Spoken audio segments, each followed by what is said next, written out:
Olá, pessoal. Hoje é terça-feira, 30 de dezembro de 2025, e nosso querido amigo, Coronel Larry Wilkerson, está aqui conosco. Bem-vindo de volta, Coronel. O meu estou falando sports tapisanho de terra. Sim. Era escuro. E era conhecem estranho. Há um quadro negro atrás de mim que não funciona, então eu o cobri com um paninho. Estou tentando. Mas, Larry, deixe-me começar pelo ataque a Putin. Eles tentaram assassinar Vladimir Putin. Eu não sei, talvez estivessem tentando assassinar ou fazer alguma outra coisa. Você entende o que está acontecendo em Kiev, na Ucrânia? Zelensky conversando com Trump e depois tentando assassinar, sabe, o presidente da Rússia, que é a única razão pela qual Zelensky ainda não foi assassinado até agora.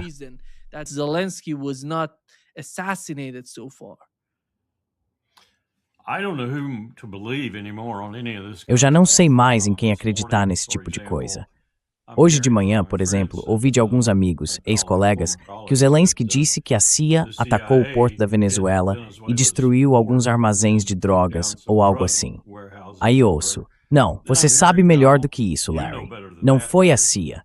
Foi o Comando de Operações Especiais. A CIA planejou, mas o SOCOM executou.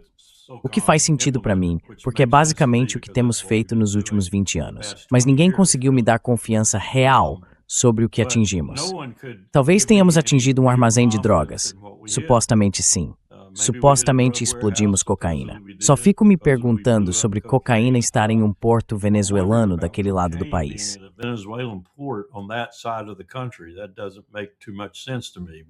Isso não faz muito sentido para mim, mas nada disso faz sentido para mim. Então, sabe, quando alguém tenta assassinar o líder de outro país, acredite ou não, Nima, o primeiro pensamento que me vem à mente é uma operação de bandeira falsa. E não quero dizer que os russos estavam tentando fazer isso. O que quero dizer é que algum dos serviços de inteligência europeus, ou até mesmo o Mossad, por exemplo, pode ter tentado fazer isso e depois fazer parecer que foi o Zelensky, só para esquentar um pouco a guerra. Não sei como eles esperam esquentar a situação matando Putin. Imagino que esquentariam no sentido de que os russos iriam com tudo até a fronteira com a Polônia e simplesmente apagariam o resto da Ucrânia do mapa.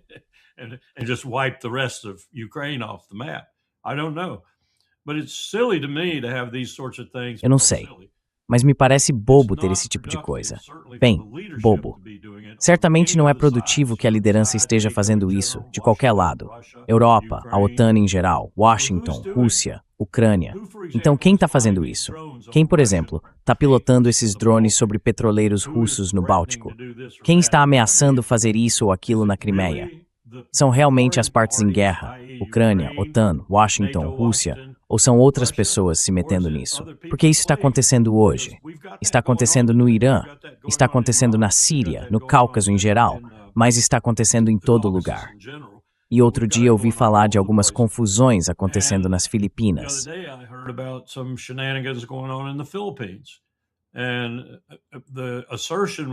E a afirmação era de que os chineses estavam por trás deles. Os chineses não estão por trás disso. Que vantagem o chinês teria em enviar alguns drones para as Filipinas, ou seja lá onde for? Temos muitas pessoas por aí fazendo coisas que não estão necessariamente no interesse de nenhuma das chamadas partes em guerra, incluindo Gaza.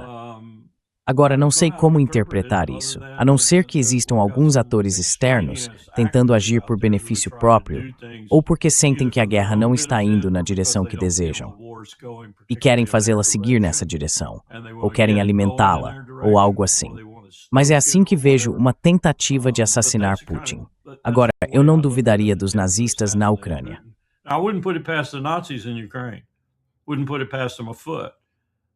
Eu não duvidaria deles nem por um instante. Mas isso parte do pressuposto de que eles entendem o que estão fazendo e de que compreendem o conflito melhor do que eu acho que compreendem. Então, não posso responder a sua pergunta. Eu não tenho uma bola de cristal para dizer quem está por trás de tudo isso.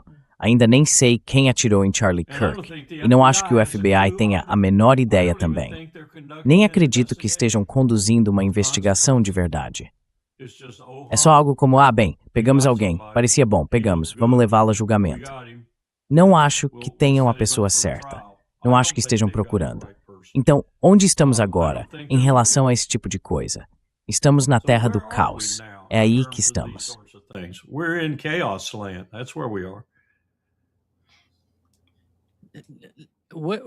Onde está o FBI em relação à sua posição? Sabe, o chefe do FBI está com problemas. Grandes problemas. Desde que Tom Massey e Kash Patel o confrontaram, ele está em sérios apuros. Você viu aquele atraso de 47 segundos na resposta dele? Aquilo foi depois que ele descobriu que Massey tinha um denunciante que lhe havia dado 100 mil nomes, ou arquivos, não lembro qual, e Patel foi completamente pego de surpresa. 47 segundos ele ficou ali sem dizer uma palavra. Conte isso. É muito tempo para ficar em silêncio total diante de um inquérito do Congresso. E então, quando finalmente reagiu, ele se virou e olhou para alguém, como quem diz, alguém vai me tirar dessa? Bem, essa é uma pergunta e tanto. 100 mil nomes sobre os quais não sabemos nada. Como é que você está sendo transparente? Não dissemos que queríamos transparência nessa investigação. Não dissemos que, se não houver um motivo jurídico ou de segurança realmente forte, queremos que esses nomes sejam divulgados. Espere que Trump faça mais bobagens, porque ele precisa tirar essa história do Epstein do centro das atenções.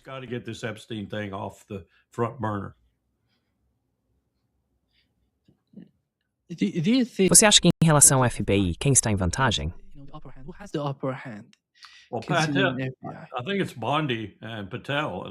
Acho que são Bondi e Patel, e acho que eles vão ter que revisar minha estimativa de quem vai sair primeiro entre os principais membros do gabinete.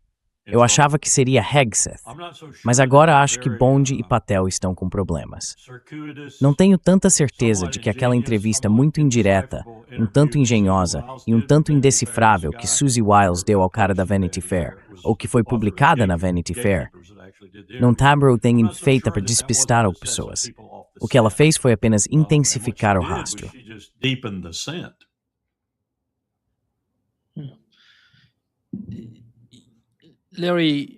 Larry, aqui está Zelensky falando sobre os soldados russos e sobre como eles estão se preparando, ou sobre o estado atual do exército russo.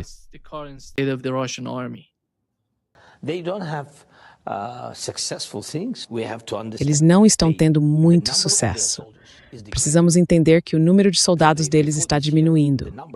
Antes deste ano, o número estava aumentando. Eles mobilizavam cerca de 40 mil pessoas por mês e cerca de 3 mil pessoas assinavam contratos. Mas neste ano, pela primeira vez, o número de tropas mobilizadas e o número de perdas são aproximadamente iguais. Então, em 2025, pela primeira vez, o exército deles parou de crescer. Achamos que em 2026, se Deus quiser, conseguiremos acabar com a guerra. Caso contrário, Putin terá que decidir se vai mobilizar mais pessoas. No momento, ele está contando com contratos, porque sua nação não apoia a mobilização.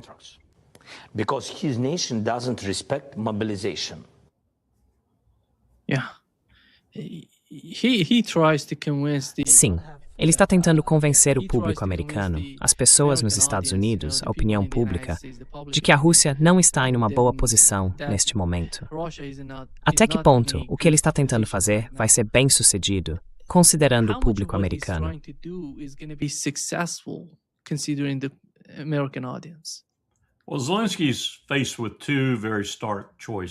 Bem, Zelensky enfrenta duas escolhas muito difíceis. Ele pode aceitar a verdade, que Putin derrotou a Ucrânia de forma contundente no campo de batalha, e seguir a partir daí, o que provavelmente significaria o fim de sua liderança. Porque eu acho que um dos pontos inegociáveis de Putin é que Zelensky precisa sair. Tem que haver um líder da Ucrânia eleito constitucionalmente. Então, essa é uma abordagem. Você mente, engana, rouba, faz o que for possível para manter o que resta do seu apoio ao seu lado e continuar a luta. Assim, talvez você sobreviva um pouco mais. E a outra escolha é admitir a verdade. Mas vamos examinar isso por um momento. But let's just examine that for a moment. If he admits the truth, then he's got to Se ele admitir a verdade, então ele precisa ao mesmo tempo estar dizendo, se não admitindo, eu tenho mentido para vocês até agora. Porque não dá para ser que ele diga a verdade agora e que isso tenha lhe vindo em um súbito e ofuscante lampejo de realização. Você já sabia disso, aos poucos, ao longo do último ano ou mais, e agora vem nos dizer que descobriu de repente.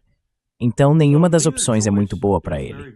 Se eu fosse ele, e diante das circunstâncias, que tenho bastante confiança de que ele enfrenta agora, eu escolheria a opção de dizer a verdade e seguir daí, ver o que acontece. Mas ele não vai fazer isso. Ele não é esse tipo de pessoa. Ele não é esse tipo de caráter. Ele é o tipo de pessoa que Donald Trump e Vladimir Putin e todos os outros envolvidos nessa guerra por procuração e nesse conflito vão se arrepender de ter diante deles. Porque no caso de Trump, Zelensky é um mentiroso melhor do que Trump.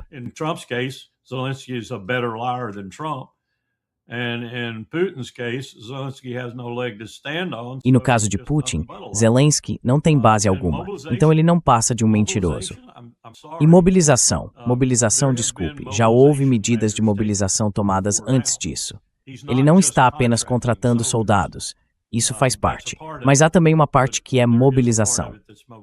É por isso que sua base industrial de defesa foi energizada, porque isso faz parte da mobilização da Rússia, assim como acontece em praticamente qualquer país. Enquanto falamos sobre isso, Nima, enquanto entidades de inteligência equivocadas estão divulgando coisas como os chineses fizeram isso nas Filipinas, ou os chineses fizeram isso no Mar do Sul da China, tudo isso é falso, pelo que tenho ouvido sobre suas atividades na região. O que não é falso é que a China está olhando para Taiwan com um olhar muito, muito desconfiado neste momento.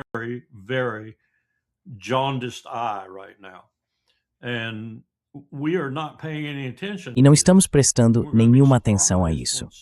Vamos ficar surpresos quando, de repente, em uma manhã, acordarmos e a China estiver em Taiwan, não com força militar. Eles terão articulado um acordo com a liderança em Taipei, porque a liderança em Taipei também nos observa, assim como o resto do mundo nos observa. E quando veem coisas que não lhes dão grande confiança na capacidade do império de cumprir suas promessas, muito menos de vir em sua defesa, eles se preocupam. E é então que, de repente, surgem acontecimentos que não estavam previstos. Na segunda-feira, você acha que está tudo bem, e na terça já aconteceu. E não estamos prestando nenhuma atenção a esse tipo de coisa.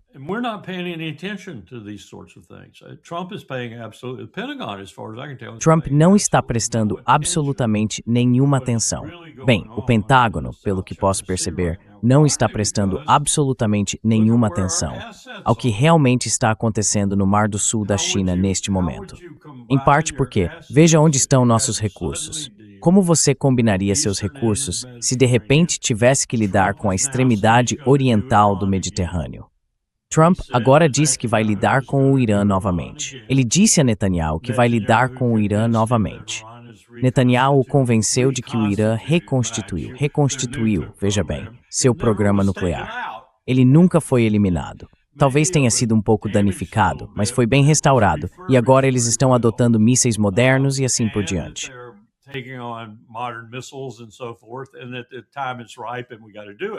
E quando chegar a hora certa, temos que fazer isso.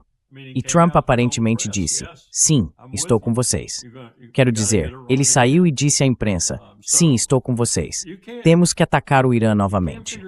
Então, não dá para entender essa administração de segunda a sexta. Eu não sei qual é a estratégia deles. Não sei quais são as táticas por trás dessa estratégia, exceto que agora sei que há corpos e destroços boiando na costa norte da América do Sul, vindos dos ataques que eles realizaram, tantos. Essa administração é um enigma para mim. É um mistério para mim. Eu nem sequer finjo saber o que eles estão pensando agora.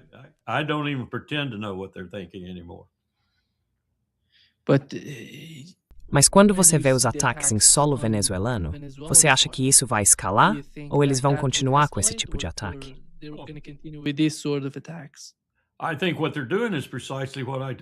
Acho que o que eles estão fazendo é exatamente o que mencionei para você. Eles vêm fazendo isso há uns 15 anos, mais ou menos. Eles colocam a CIA em um determinado local E então a CIA provoca a ação cinética, a ação militar propriamente dita, por assim dizer, para os SEALs ou alguma outra força de operações especiais. Depois os SEALs ou os Rangers entram em ação e fazem esse tipo de coisa. Então é uma combinação de planejamento da CIA, preparando tudo, e depois os executores são militares quando entram, mas pertencem ao Comando de Operações Especiais. Eles não são do Comando Sul, são do Comando de Operações Especiais. Parece que é isso que ele está fazendo agora. Eles acabaram de explodir aquele armazém, ou seja lá o que for, na Venezuela, o que me intriga bastante, porque supostamente nesse armazém encontraram um monte de cocaína.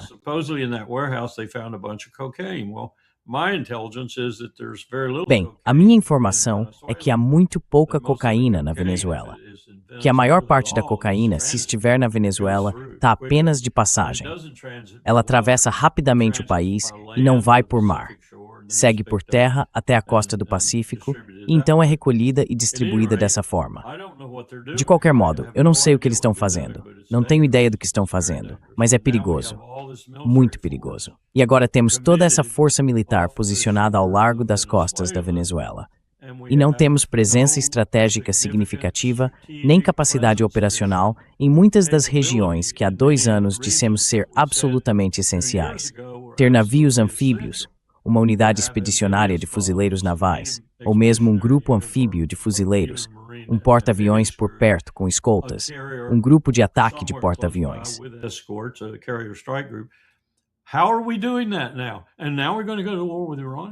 Como estamos fazendo isso agora? E agora vamos entrar em guerra com o Irã também? Esse presidente não gosta de guerra? Desculpe, não parece isso para mim. Parece que ele adora guerra. Na verdade, parece que ele adora matar pessoas. Quero dizer, volte para o primeiro governo dele, quando matou várias pessoas, líderes terroristas. Sabe, o chefe da Guarda Revolucionária Iraniana, Qasem Soleimani, e o cara que ele matou lá na Síria, acho que foi o Baghdadi. Ele parece gostar de matar pessoas. Ele não gosta de ser acusado de entrar em guerra ou de ser um presidente belicista, mas ele gosta até aprecia matar pessoas. É isso que ele gosta de fazer. E sabe, isso é perfeito para ele.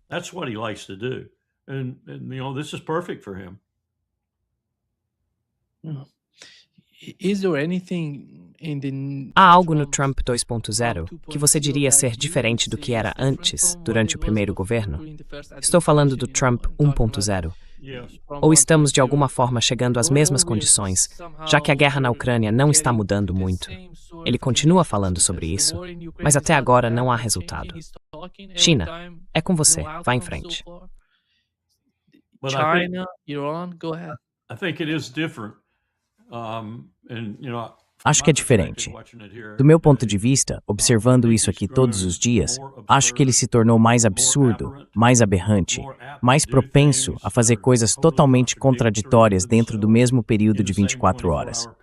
Acho que ele está perdendo, até certo ponto, a capacidade mental de fazer o que precisa fazer todos os dias.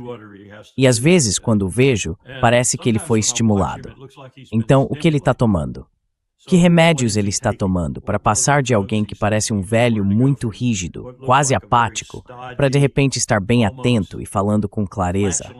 Talvez ele esteja tomando alguma coisa. Não sei. Quando é que saberíamos, neste país, se alguém está tomando alguma coisa? Estamos matando pessoas por nos fornecerem drogas, mas não sabemos quando o nosso próprio presidente pode estar tomando algo.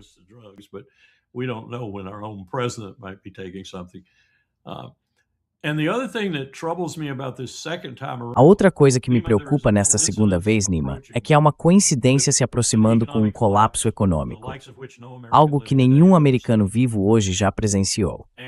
E essa liderança, com sua tendência ao autoritarismo, especialmente em questões como o posse comitatus, a lei da insurreição, a lei marcial, o uso das forças armadas em território nacional, tudo isso vai coincidir.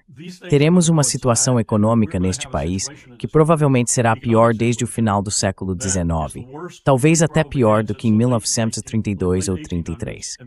E essa seria a desculpa que um autoritário usaria para colocar tropas dentro do país.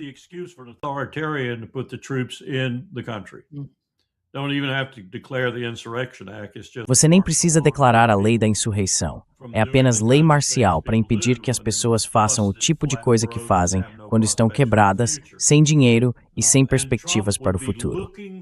E Trump estaria procurando esse tipo de desculpa. Ele tem bajuladores como Rubio e Hegseth, que também gostariam de fazer isso.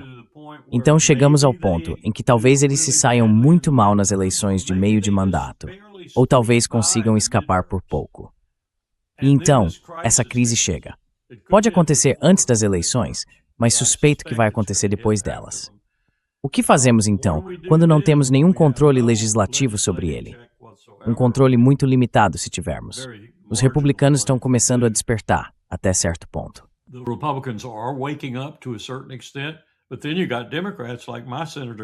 Mas aí você tem democratas, como o meu senador aqui da Virgínia, Tim Kaine. Ele é procurado por Ro Khanna e Tom Massie e é convidado a ajudar com esse assunto que eles levantaram sobre Epstein. E Kaine faz ouvidos moucos a eles. Tim Kaine nunca mais vai receber um centavo meu. Ele nunca mais vai receber meu voto. Nunca mais vai receber um centavo meu. Então, sabe, onde está o poder de conter Trump? Especialmente se estamos atolados em uma situação que eles também veem como uma ameaça à própria existência no legislativo. Porque veja, voltando aos Bonus Marchers, depois da Primeira Guerra Mundial, eram apenas veteranos da Primeira Guerra querendo o que lhes havia sido prometido. Mas eles marcharam sobre Washington e foram bem dóceis, foram bem pacíficos.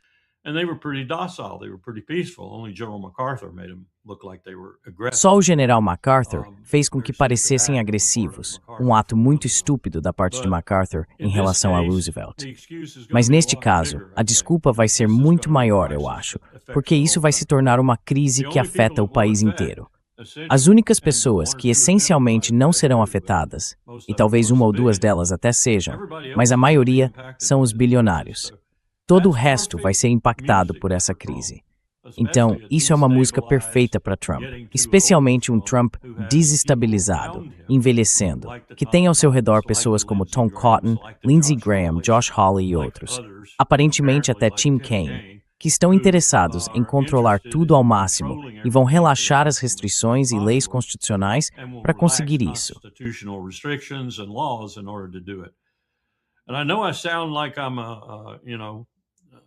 E eu sei que pareço um pessimista, um profeta do desastre e tudo mais, mas acho que estamos com sérios problemas econômicos. Isso vai se manifestar nos próximos 12 a 18 meses e vai atingir quase todos os americanos abaixo do nível dos 90%. Vai ser preciso uma liderança realmente boa para enfrentar isso.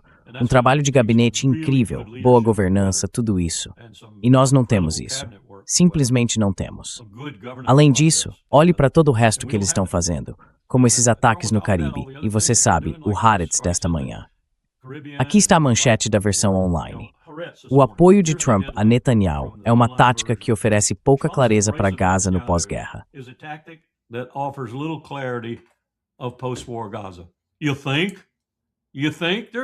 Você acha? Você acha mesmo? Não há clareza. Ele ainda está matando pessoas. Ainda está matando pessoas no Líbano. Ainda está matando pessoas na Síria. Agora ele está irritado com Erdogan. Quanto tempo vai levar até ele abrir uma frente lá? E sabe, para onde estamos indo? Todos estão falando sobre a bela cidade que Trump vai construir lá. Ah, aliás, Netanyahu vai mudar todo mundo para Somalilândia. Você acha que um único palestino vai aceitar de bom grado uma viagem de barco ou de avião para Somalilândia? É aqui que estamos. E Trump arquitetou, pelo menos em parte, ele arquitetou tudo isso. Seu abraço em Netanyahu. Eu adoro esse termo do Haaretz, o abraço dele em Netanyahu. Quando foi que nós não abraçamos aquele idiota?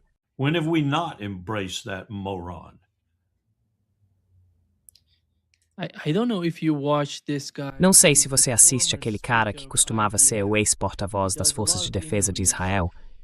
Ele dá muitas entrevistas. Acho que sei de quem você está falando. O nome dele me fugiu agora. Mas ele disse que a Turquia está se tornando o pior inimigo de Israel.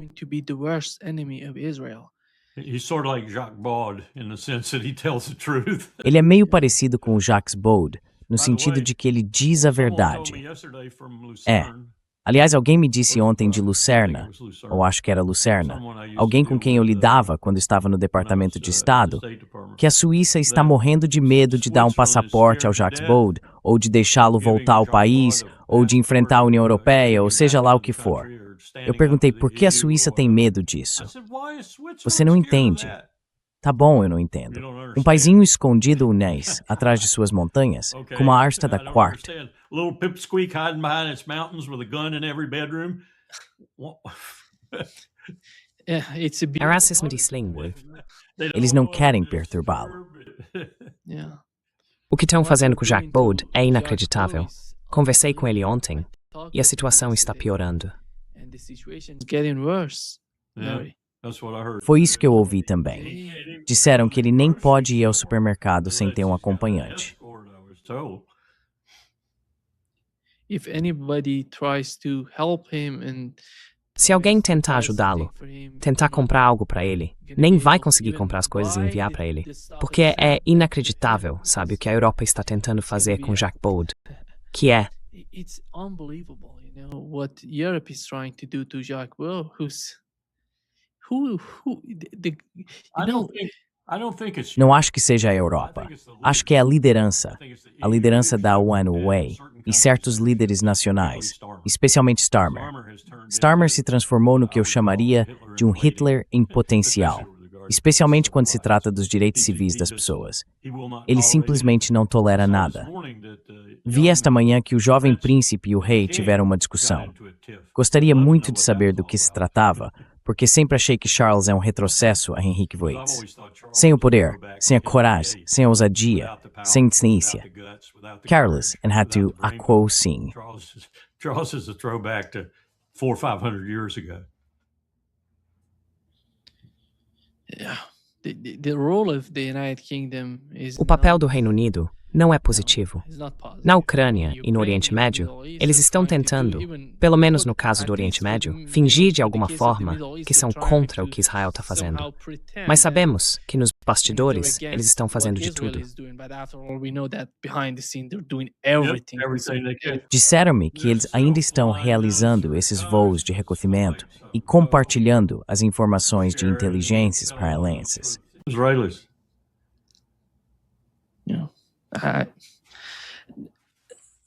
Larry, hoje Netanyahu conversou com Donald Trump.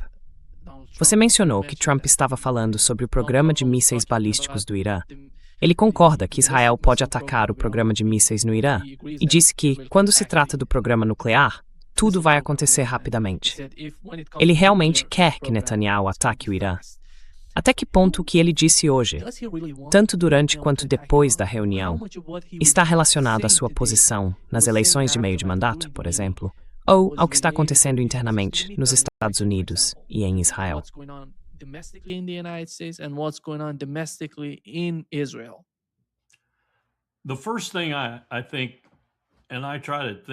A primeira coisa em que penso, e tento pensar assim toda vez que paro para refletir, seja lá o que eu estiver tentando entender em relação ao Trump, é que eles estão ficando desesperados por causa do Epstein. Verdadeiramente desesperados.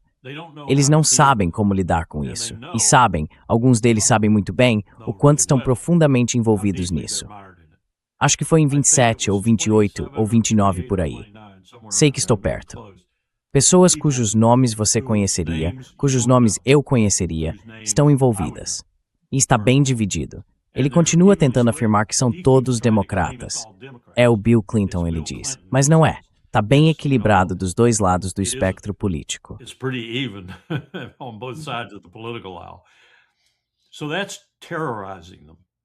Então isso está aterrorizando eles. E está especialmente aterrorizando Trump. Estou começando a acreditar. Bem, no início eu não acreditava. Eu acreditava em Tucker Carlson, acreditava no juiz napolitano. E não é nenhuma crítica a ele dizer que agora estou com algumas dúvidas. Porque pessoas que conheceram Trump antes me disseram que isso simplesmente não era o jeito dele. Que sim, ele faz certas coisas com mulheres, ele dá um tapinha na bunda delas, ele, sabe, faz as coisas que fez na primeira campanha. Por exemplo, quando fez aquela declaração. Ele faz esse tipo de coisa. Mas não é o tipo de pessoa que faria as coisas que estão sendo insinuadas em relação a algumas dessas pessoas ligadas a Jeffrey Epstein.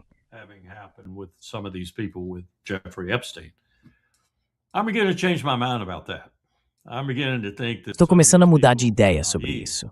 Estou começando a achar que algumas dessas pessoas são ingênuas. Do mesmo jeito que meu chefe, Colin Powell, foi ingênuo em relação a pessoas como George Tenet, John McLaughlin, Donald Rumsfeld, Condi Rice e outros. Não que fosse uma ingenuidade sobre suas falhas sexuais. É uma ingenuidade sobre a humanidade e sobre os homens em particular. Homens bilionários, homens poderosos. Então acho que há um bom número de republicanos nesses arquivos. E é por isso que Bondi e Patel estão mentindo descaradamente sobre isso. Trump sabe disso, ou pelo menos sabe o suficiente para estar preocupado. Seriamente preocupado.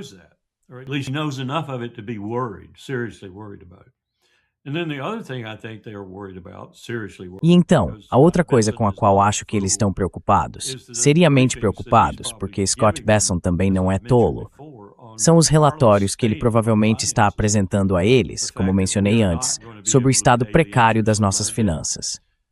O fato de que não vamos conseguir pagar os juros da nossa dívida e o que isso vai causar. E também há algo surgindo de Tulsi Gabbard e outros. Ontem me perguntaram, você acha que Tulsi Gabbard está dizendo o que está dizendo porque quer ajudar Trump nas negociações com Putin? Porque basicamente Tulsi está mais ou menos dizendo que a comunidade de inteligência concorda com nossa avaliação do que está acontecendo na Ucrânia. Que a Ucrânia acabou, que a Rússia venceu. Acabe logo com isso. Siga em frente e resolva de uma vez.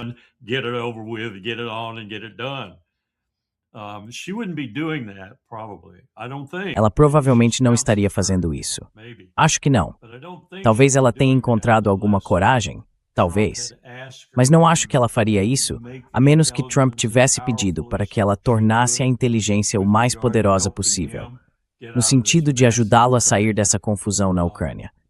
Ao mesmo tempo, acho que ela está dizendo a verdade. Então, este é um ponto em que as necessidades políticas coincidem com a inteligência real e genuína. Se isso está acontecendo, então ela está enfrentando, com o apoio do presidente, pelo menos de forma tácita, muitos dos outros membros do gabinete que não querem isso, e pessoas como Lindsey Graham, Tom Cotton e aqueles outros idiotas sem cérebro no Congresso. Não sei para onde isso vai nos levar, porém, porque no fim das contas, todos eles serão prejudicados por Epstein e pelo que isso causará à Casa Branca.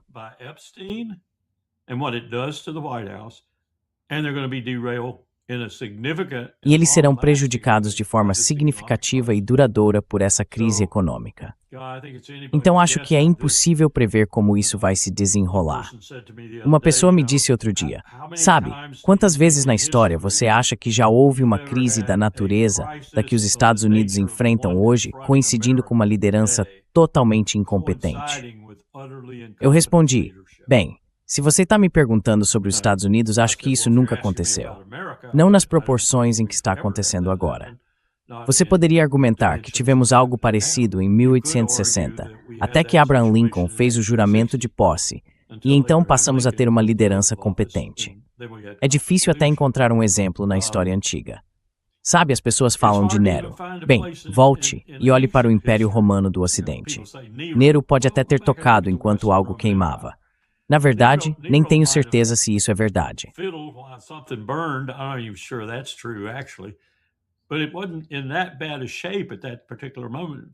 Mas não estava em uma situação tão ruim naquele momento específico. Na verdade, continuou por bastante tempo ainda. Isso é realmente sem precedentes. E certamente é sem precedentes em nossa curta história. 250 anos, chame como quiser, colonial ou nacional. É sem precedentes enfrentarmos uma crise dessas com uma liderança tão incompetente. Liderança Nima.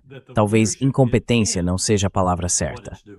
Cada vez mais penso que a liderança faz o que faz de propósito, e isso é um assunto completamente diferente. Por que eles têm a intenção de destruir o país? Vão recolher os pedaços depois e ficar ainda mais ricos? Qual é a lógica disso? Por que tomariam, deliberadamente, ações em todo o mundo que sobrecarregam o império a ponto de acelerar sua queda, em pelo menos 3 décadas? Por que fariam isso? Why would they do that?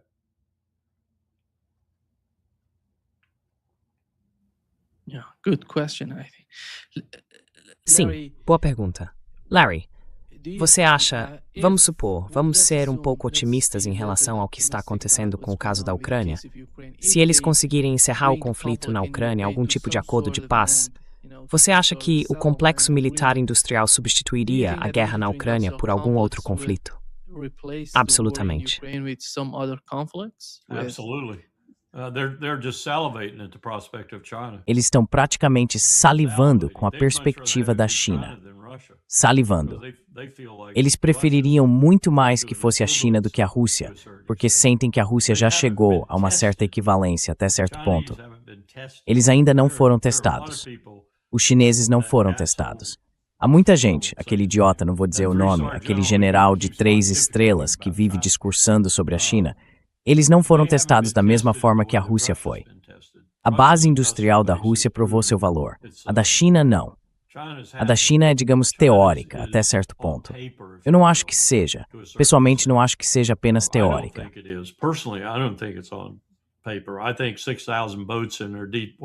Acho que eles têm cerca de 6.000 barcos em sua frota de pesca em águas profundas. Uma marinha sem igual, submarinos tão bons quanto os nossos e todo tipo de outras coisas, incluindo mísseis hipervelozes que são melhores que os nossos. A única coisa sobre o exército da China que me deixa em dúvida é que ele não é testado em combate há muito, muito tempo.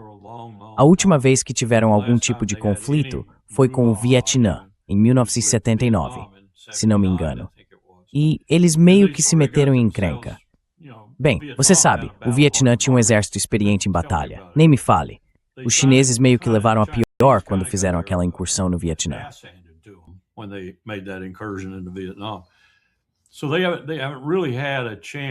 Então eles realmente não tiveram a chance de adquirir experiência real de campo de batalha, como por exemplo os russos tiveram, ou os ucranianos tiveram, ou as forças de defesa de Israel têm agora. Embora a experiência das FDI tenha sido em assassinato, não propriamente em guerra. E isso é verdade em todas as frentes. Líbano, Síria, Gaza e Cisjordânia. É assassinato, não guerra. Então essa seria a única coisa que me preocuparia em relação à China, se eu estivesse no topo da liderança militar deles. Mas fora isso, o complexo militar industrial adoraria substituir a União Soviética dos tempos da antiga Guerra Fria pela China. Adoraria. Provavelmente até mencionam isso nas reuniões de diretoria. Você acha que Taiwan teria interesse em se envolver? Eu não acho que sim. Eu não acho que sim. Acho que um dos motivos pelos quais temos esse acordo que pode estar acontecendo agora, em que mísseis de longo ou mais longo alcance são prometidos a Taipei, é que isso serve como um mecanismo de negociação para o governo atual de lá. Eles sabem que não vamos entregá-los por anos. É assim que fazemos as coisas agora. Taiwan ainda está esperando por coisas que prometemos há 7 anos. Simplesmente não temos a capacidade industrial para produzir esses sistemas para nós mesmos, nossos aliados e outros, na velocidade que afirmamos. E Donald Trump tem mentido para muitas dessas pessoas, ou elas simplesmente aceitam as suas, digamos, declarações equivocadas, porque não dá para tirar mísseis Tomahawk da linha de produção na mesma velocidade em que a boca de Donald Trump funciona. Muito menos algumas dessas outras coisas mais sofisticadas.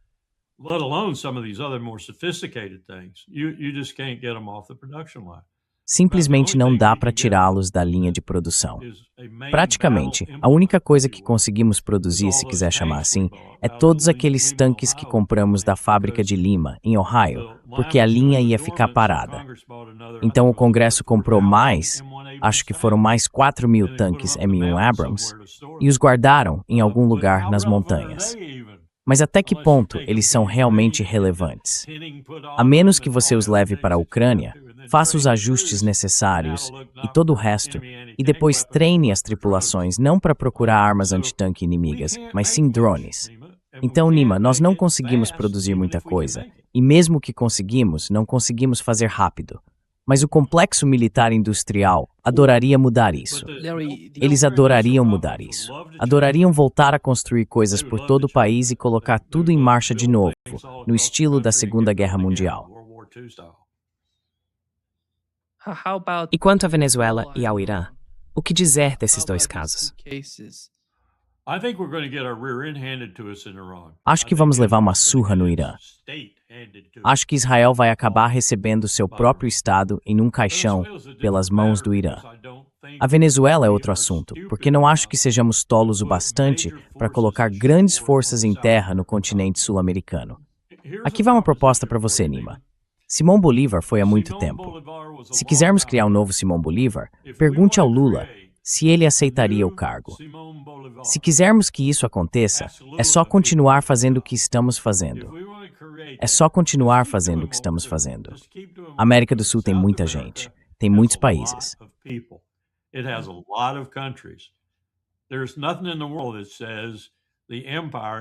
Não há nada no mundo que diga que o império não possa antagonizar tanto a liderança da maioria desses países a ponto de eles se unirem e dizerem chega, no mas, no mas. E acabamos criando um espantalho no Sul que não precisávamos criar por causa da nossa estupidez.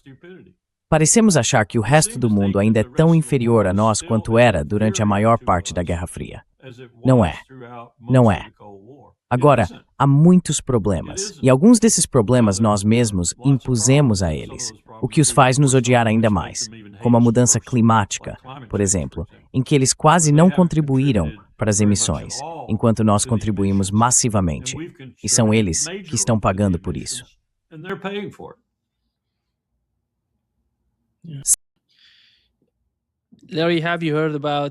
Larry, você ouviu falar sobre a Arábia Saudita atacando as forças dos Emirados Árabes Unidos e sobre o tipo de armas que estão sendo enviadas?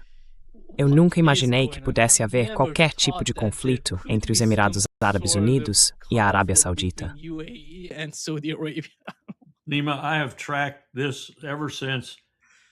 Nima, eu tenho acompanhado isso desde que éramos grandes fornecedores de armas para Sanaa, no Iêmen, para o governo daquela época, em 1989, 1990. E o que se vê o tempo todo observando a Península Arábica é que os sauditas tentam periodicamente agir acima de sua capacidade militar. Eles tentam fazer isso por vários motivos internos e também externos, que geralmente são coisas do tipo: se os iranianos fecharem o Golfo Pérsico, fecharem o Estreito de Hormuz, por qualquer período de tempo, precisaríamos de outra forma de escoar nosso petróleo. Logo, precisamos construir um oleoduto do Golfo até o Mar Vermelho. Assim poderíamos bombear o petróleo por ali. Ah, temos que bombear através do Iêmen? Certo, então vamos começar uma guerra e deixar tudo em ordem para podermos construir esse oleoduto. E aí eles acabam se enrolando com suas coalizões. A coalizão dos dispostos, no início, incluía o quê?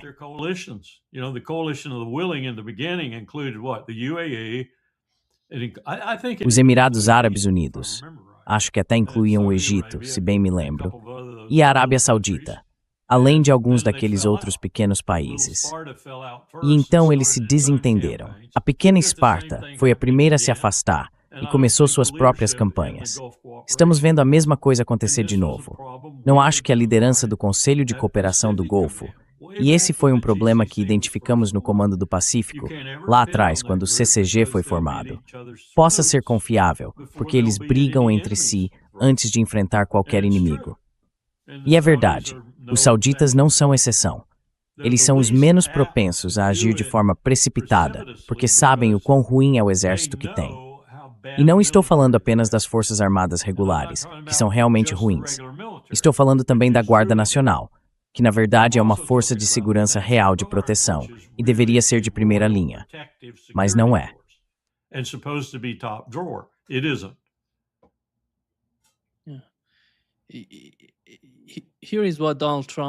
Eis o que Donald Trump disse sobre o Irã. Ele disse que o Irã não precisa desses mísseis balísticos, que não há motivo para isso, que eles precisam se comportar. Eu sugeri que ele deveria ser o chefe do Conselho de Segurança Nacional do Irã.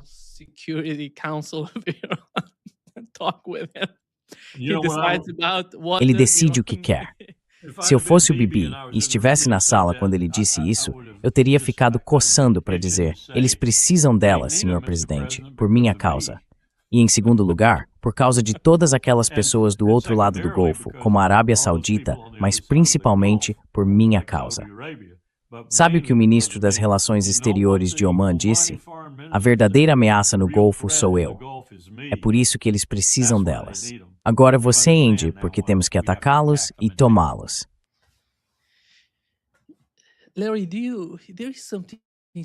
Larry, há algo muito estranho acontecendo entre Donald Trump e Netanyahu. Por que Donald Trump se esforçou tanto para Netanyahu?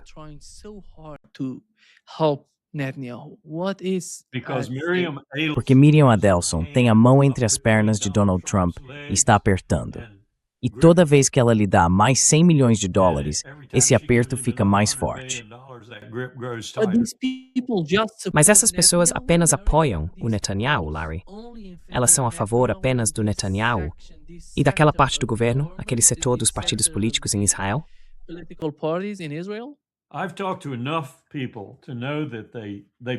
Conversei com pessoas o suficiente para saber que elas provavelmente desprezam Smotrich. Elas desprezam Ben-Gvir quase unanimemente. Até algumas das próprias pessoas de Ben-Gvir o desprezam. Mas elas não desprezam Netanyahu, exceto em particular, porque sentem que estão em perigo e que Netanyahu é o único com coragem, bravura, inteligência e conhecimento da burocracia. Deus, isso deve ser bem profundo. Ele está lá há mais de 20 anos. Não como primeiro-ministro o tempo todo, mas no poder. E eles não querem descartá-lo. Sentem que Nima, há 2 milhões de judeus israelenses que foram embora.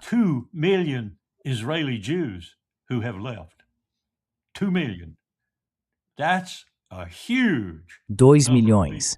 Esse é um número enorme de pessoas. E muitos deles estão dizendo coisas como, eu não vou voltar. Ou estão dizendo, bem, se o lugar ficar em paz por 1 ou 2 anos, talvez eu pense no assunto. Então, aqueles que estão decididos a ficar, e muitos deles são judeus russos, pense nisso por um momento, dependem completamente dele. Porque agora conseguem perceber, especialmente depois da bela guerra de 12 dias, que Israel pode estar em perigo.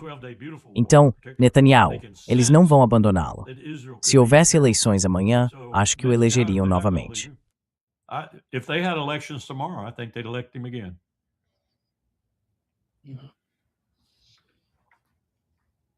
Quem é Larry quando se trata de Israel? Você acha que Netanyahu conseguiria de alguma forma dominar todo o sistema? Porque sabemos que o sistema judiciário está tentando se manter independente do governo. Mas afinal, Netanyahu está tentando fazer de tudo em Israel para, bem, você sabe. Ainda assim, ele não pode permanecer no poder para sempre. Eles precisam ter algum tipo de entendimento sobre a situação atual com Netanyahu, porque vamos colocar assim. Ele agora está se aproximando do sul de Chipre e da Grécia. A principal questão é, o que ele está buscando nesses dois países? Eles não são tão fortes em termos de poder militar, mas seu território poderia ser usado contra outros países, ou talvez...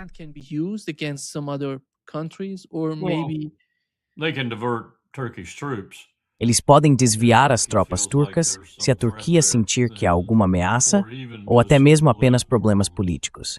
Eles podem afastar as forças turcas de onde outros possam estar planejando usá-las de maneiras que poderiam prejudicar os interesses de Israel. Mas acho que isso é uma tempestade em copo d'água para Netanyahu. Mostra o quão desesperado ele se tornou, tendo que ir a Chipre e à Grécia para tentar encontrar um contrapeso à Turquia. Você deve ter realmente cometido um grande erro estratégico, Sr. Netanyahu. Bem, ele cometeu. Ele assumiu muito mais do que as forças de defesa de Israel podem suportar. Ele tem frentes demais em andamento.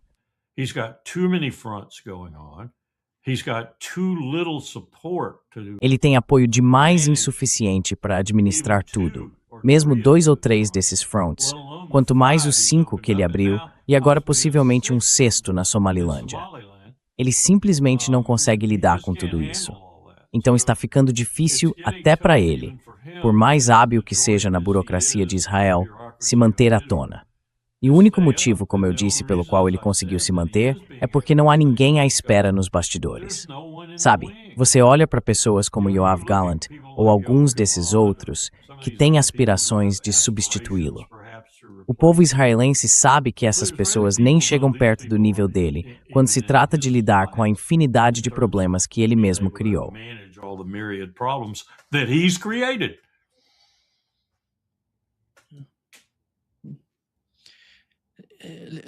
Deixe-me reproduzir um trecho de Ursula von der Leyen, favor.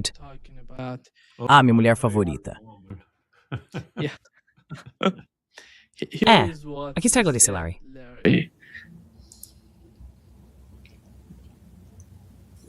And finally, it makes difference. As technology evolves, we need to build up societal immunity around information. Não consigo ouvi-la. Because researchers have Deixe-me aumentar o volume. Você não consegue ver?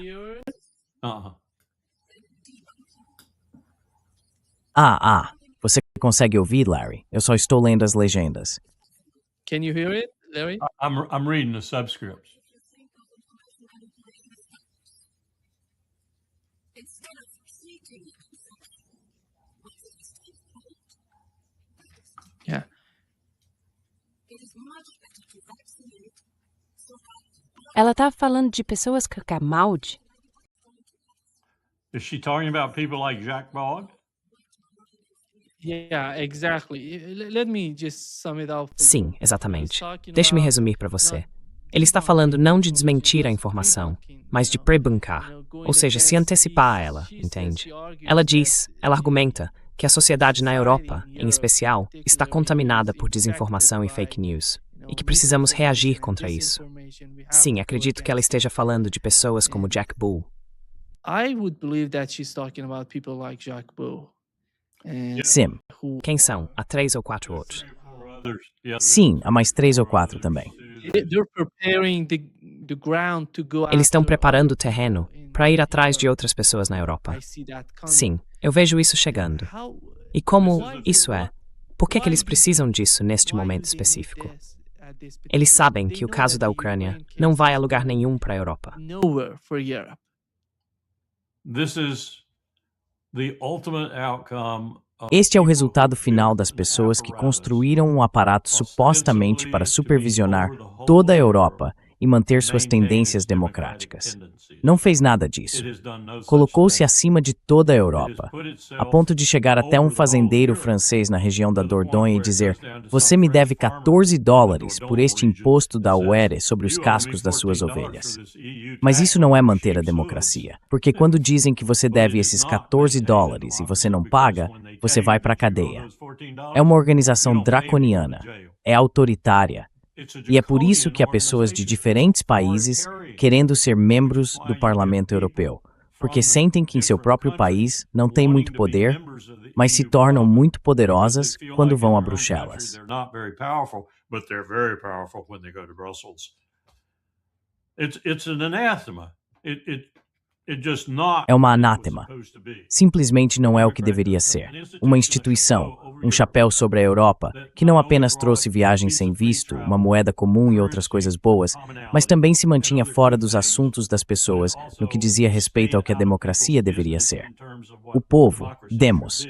As pessoas esquecem que demos significa o povo, e isso se tornou uma autocracia. E ela é a autocrata suprema.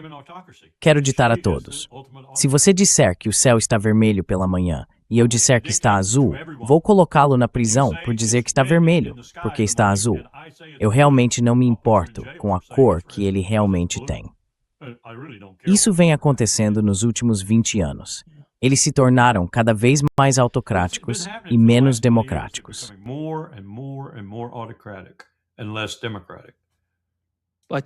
Mas a curva desse tipo de decisão foi assim, e agora está indo assim. Bem, eles se sentem em perigo agora. Eles não se sentiram tão ameaçados assim até essa guerra na Ucrânia. Eu diria que um aspecto positivo da guerra na Ucrânia é que ela expôs a União Europeia pelo que ela realmente é: um grupo de pessoas que gostam de falar, acham que tem muito poder e querem mostrar que têm.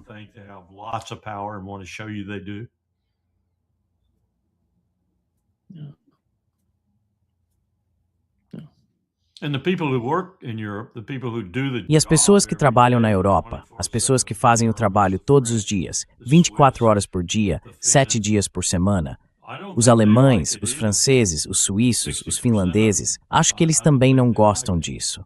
60% deles acho que não gostam. É por isso que eu digo que você vai ver algumas mudanças reais nos governos. Mas então a questão passa a ser: em que essas mudanças se baseiam? E o que isso faz com uma unidade europeia, que ainda é, de certa forma, razoável? Isso fragmenta todo mundo? Eles acabam todos para a Europa da década de 1930 novamente.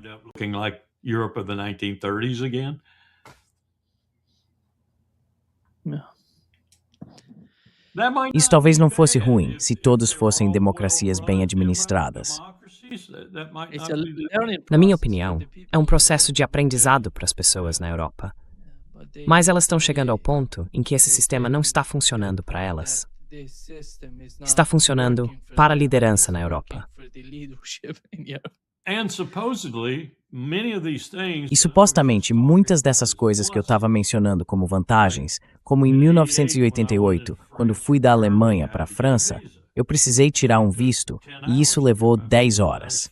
Foi frustrante. Agora eu simplesmente cruzo a fronteira e posso usar euros. Naquela época eu tinha que usar marcos alemães. Acho que hoje posso usar euros. Não creio que o marco alemão tenha voltado. Mas, de qualquer forma, tudo isso era realmente por conveniência nos negócios. Se se saber se é for comefter, remembering em vafur se step trahalizing.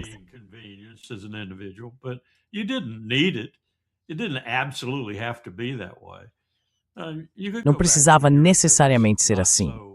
Poderíamos voltar a uma Europa que não fosse tão unificada, e ela não precisaria se tornar a Europa dos anos 1930 se houvesse uma boa liderança. Mas quem sabe? Quem sabe? A Europa não tem um grande histórico de convivência harmoniosa. Mas a maneira de fazê-la conviver bem, certamente, não é perseguir seus cidadãos até o último limite da lei pelo menor dos crimes imagináveis. Ou, na verdade, por crime nenhum. Julian Assange, alguém? Por dizer a verdade. Você é perseguido por dizer a verdade. Isso não é democracia.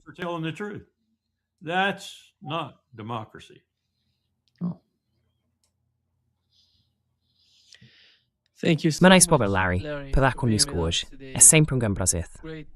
As always. Thank you for having me. And hang in there in See the you. room. Obrigado por me receber. Aguente firme. Vejo você na sexta-feira. Não beba muita água. Até logo, Larry. See you Cuide-se. soon, Larry. Você ouviu Netanyahu dizer aos iranianos o que ele faria por eles? Não ouviu? Em inglês? É, por que ele estava fazendo aquele discurso em inglês? How come you're delivering that speech in English? Hey, Well, no shortage Não há of escassez. water. By the way, I Aliás, want to estou say em how Teherã there e não há is no falta de shortage água. of water and Água da torneira é potável. tap water is drinkable and then it's É mais ao sul do que isso? Ou o quê? what? O que é?